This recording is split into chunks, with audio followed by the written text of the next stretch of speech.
సాయి పలుకులు. నీ గురించి ఎవరు ఏమి అనుకుంటున్నారో, ఎలా ఆలోచిస్తున్నారో అనేదానికన్నా మన గురించి మనం ఎలా ఆలోచిస్తున్నామో అది ముందు ముఖ్యం. ఎందుకంటే మన ఆలోచనలు సరైనవి అయితే మన తోవ కూడా సరైనదే అవుతుంది. మనం ఏ తప్పు చెయ్యకపోతే మనం ఎవరికి భయపడము. మన పని మనము చేసుకుంటూ పోతాం. ఎన్ని అడ్డంకులు వచ్చినా ధైర్యంగా పోరాడుతాం. ఆ సమయంలో మన మీద మనకు నమ్మకం, విశ్వాసం అన్నీ పెరుగుతాయి. మన ఆలోచనలు ఉన్నతంగా ఉంటాయి.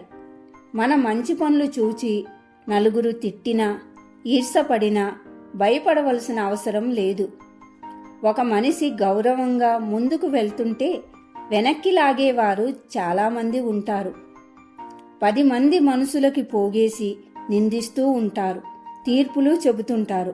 వాళ్ళు తీర్పులు తాత్కాలికమే, కానీ దైవం దృష్టిలో ఇవి అన్నీ నమోదు చేయబడతాయి.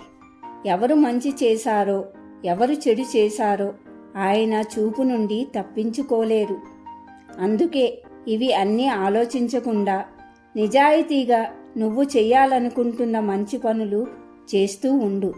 ఆయన కృప తోడవుతుంది. నిన్ను చెడు తలపెట్టాలనుకున్న మనుషులు కూడా ఆప్తమిత్రులుగా మారుతారు.